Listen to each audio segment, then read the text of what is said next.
अस्सलाम वालेकुम। ये 18th वीडियो है मशीन लर्निंग विद पाइथन में।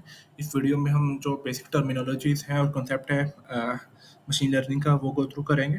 तो ओवरऑल कंटेंट ये होगा, सुपरवाइज लर्निंग की को देखेंगे हम, उसकी डेफिनेशन को देखेंगे, इससे उसके बाद उसकी टर्मिनोलॉजीज़ हैं उनको एक बार गो थ्रू करेंगे और देन क्लासिफिकेशन और रिग्रेशन का डिफरेंस देखेंगे। तो सुपरवाइज लर्निंग को अगर हम गूगल पे जाके देखें तो वो इस तरीके से हमें इसकी डेफिनेशन देगी। Training a model using label data with input features and non output labels. तो the goal is to learn a mapping function to make accurate prediction on unseen data.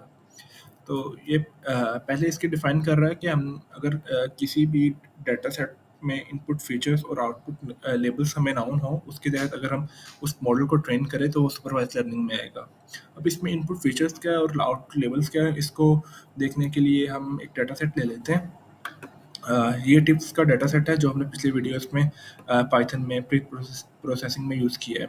तो इसमें अगर देखें हमें ये फाइंड आउट करना है कि मशीन लर्निंग मॉडल से कि हमें टिप कितनी मिलेगी अगर हमारे पास उसका जेंडर नाउन हो, उसका डे नाउन हो और टाइम ऑफ डिनर और लंच ये मालूम हो। तो अगर हम देखें तो हमारे पास जो इनपुट वेरिएबल्स होंगे वो जेंडर होगा, डे होगा और टाइम होगा, और आउटपुट वेरिएबल हमारे पास टिप होगा। तो इसमें जो इनपुट वेरिएबल्स होते हैं वो उसे हम मशीन लर्निंग टर्मिनोलॉजी में उसे फीचर्स भी कहते हैं, वेरिएबल्स भी कहते हैं और एट्रीब्यूट्स भी कहते हैं।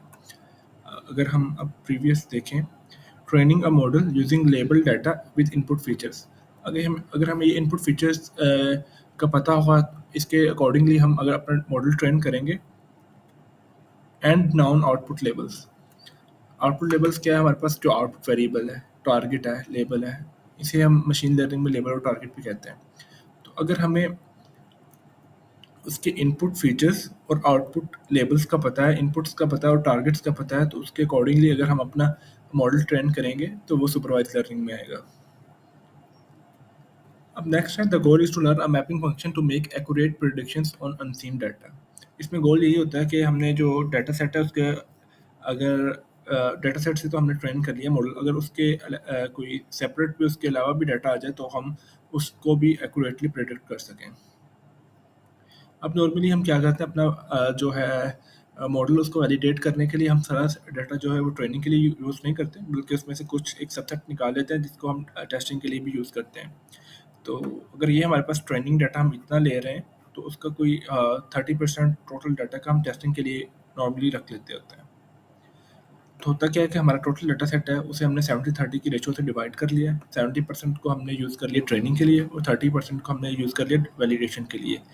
अब जो टेस्टिंग डाटा होगा उसमें जो इनपुट वैल्यूज़ हैं हम वो उस मॉडल को देंगे और उसको कहेंगे कि हमें प्रिडिक्ट करे आउटपुट। अगर वो आउटपुट उसने वही एग्जैक्टली जो हमारे पास सबसेट में अवेलेबल है वही कर दी, तो इसका मतलब हमारा मॉडल जो है वो जो है वो सही से ट्रेन हुआ है और वो एक्यूरेट प्रिडिक्शंस कर रहा है। अब जो सुपरवाइज लर्निंग है फर्जा हम उसे 2 मेजर कैटेगरीज में डिवाइड करते हैं, क्लासिफिकेशन और regression. Classification as a name suggest कि ये क्लासीफाई कर रही होगी डाटा को, और रिग्रेशन जो है वो एक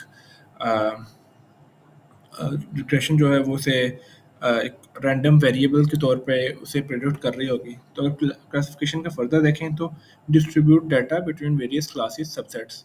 अगर हमारे पास लेट्स से हम यही डाटा लेते हैं, इसमें हमारे पास जो है डे और टाइम इसकी इनपुट है और हमने ये प्रेडिक्ट करना हो कि ये जेंडर जो सा है, तब हमारे पास मेल आया था या फीमेल आया था होटल में।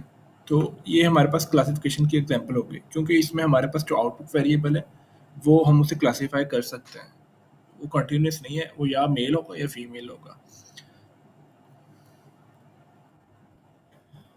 और categorical data when labels are binary, labels binary, लेकिन हमारे पास जो उसका आउटपुट वेरिएबल है वो हमारे पास जो है कैटेगोरिकल है। For unordered data binary classification and multi classification. Binary classification क्या होगी कि हमारे पास जो आउटपुट के केस हैं वो दो ही बन रहे हों, जैसे इस केस में बन रहा था हमारे पास मेल या फीमेल। अगर मल्टी क्लासिफिकेशन होगी तो उसमें हमारे पास आउटपुट के केस जो हैं वो मल्टीपल बनेंगे। जैसे हम एग्जांपल ले लेते हैं ज़ू की। अगर हमने एक जो है हमारे पास ज़ू में लायन भी है, टाइगर भी है, ईगल्स भी हैं, बर्ड्स भी हैं। तो उसमें अगर हमने एक टाइगर को लेके आना है और उससे मशीन लर्निंग मॉडल के थ्रू हमने प्रिडिक्ट करना है कि कौन से केज में जाएगा, तो उस केस में क्योंकि हमारे पास आउटपुट जो उनसे है वो मल्टीपल हो सकते हैं, तो उस केस में हमारे पास मल्टी क्लासिफिकेशन होगी। रिग्रेशन देखते हैं, रिग्रेशन जैसे basically a prediction of a behaviour of random variable. तो ये कंटिन्यूस जो वेरिएबल कंटिन्यूस वैल्यूज होगी तो वो रिग्रेशन में आएगी।